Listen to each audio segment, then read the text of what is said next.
Good morning, beautiful people. I thought I'd just bring you along on my easy recovery run today. So let's get into it and we'll talk more about it in a second.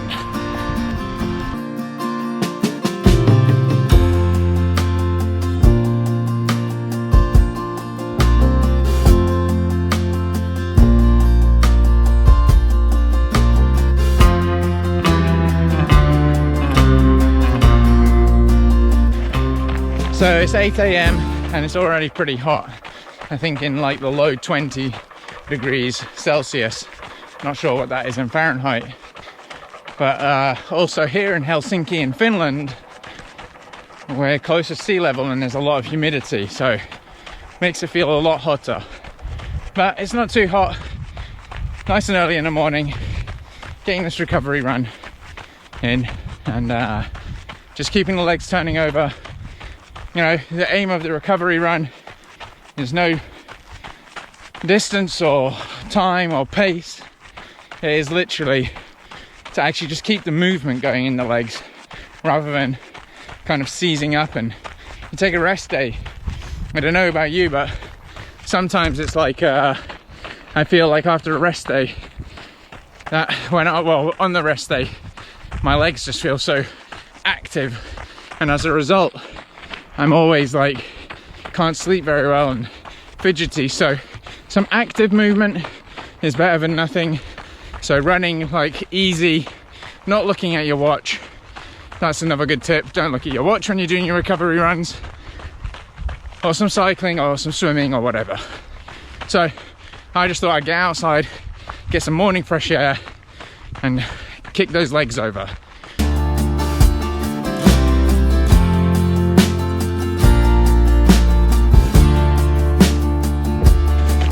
There is one number, however, that I might look at when I'm doing these recovery runs, which is my heart rate.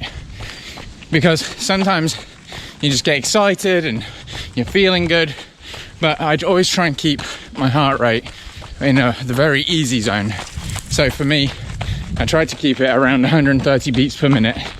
And I know that no matter what the pace, that's a nice, easy, relaxing, and helps the body recover as well, because I don't want to put it under more stress. Now, talking about more stress, there was one thing that happened when I was like 1 kilometer in.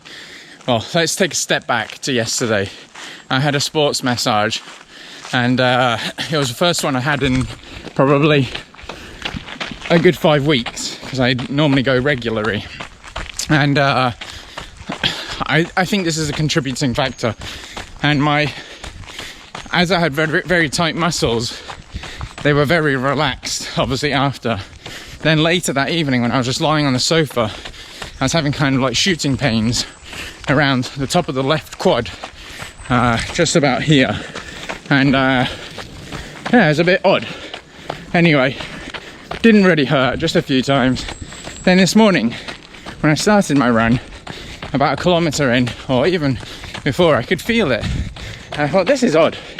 But this is one thing, and I wasn't scared to do this, to pull the plug.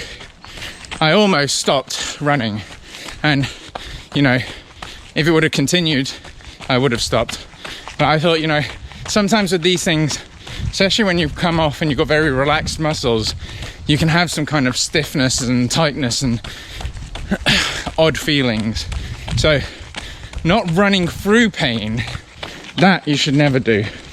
But when you know your body, and like this, I knew it was clearly, well, I didn't know, but after giving it like 1 kilometer and or 1 mile, whatever, I knew that actually it was perfectly fine. It's not an injury and I'm not going to harm myself.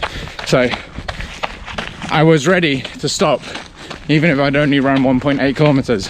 Today is a recovery day, and it's about saving yourself for the sessions and the days where you have to run.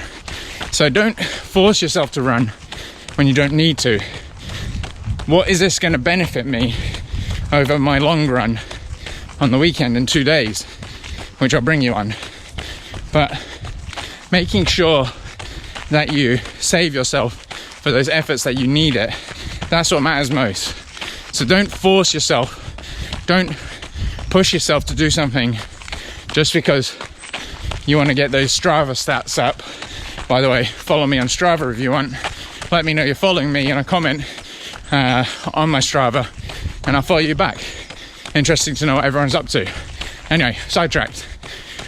But yeah, save your matches for when you need them.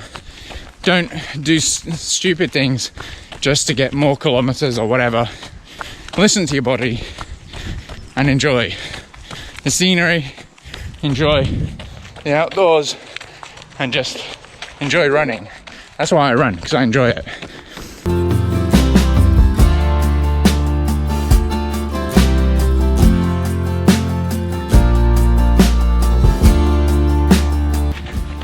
And for anybody who's interested, I'm running in the brand new Hoka One One Rincon shoes, which are super awesome. I've got a shoe review coming up for them pretty soon, because I've already done 100 kilometers in them, roughly. And yeah, so far they've been great, and I love them for running on like road and flat surfaces. Majority of my running I enjoy doing on trails, but you need to have variety in your shoe armory. What's your favorite shoe at the running shoe at the moment? Let me know in the comments down below.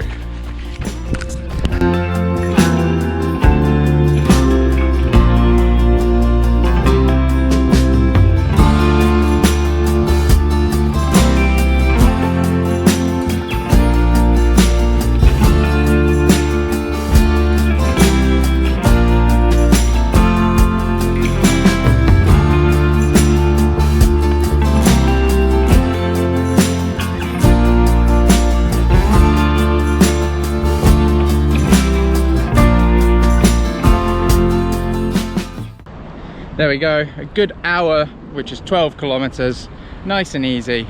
And now to recover from the run, let's get into these things. First thing, get some water into you. Really important. You've just been sweating and losing liquids, so get some hydration right back into you.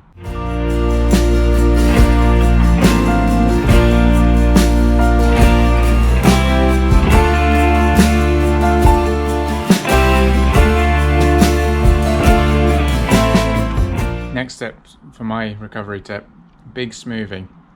I've had this liter of smoothie. I've already started drinking it, unfortunately, but lots of fresh fruits. So we got lots of bananas, berries, and some dates, peanut butter and spinach. You know, it's really important to get those vitamins and nutrients back into the body, but as I said before, hydrate yourself, and fruits full of liquids and also good nutrients and vitamins for the body, which is also full of like carbohydrates and sugars, and those things are really good. What you need for your body when you've just been doing exercise or something is a lot of energy back into the body. So perfect way to do it. You know, let's think of the alternative, putting some like toast or something.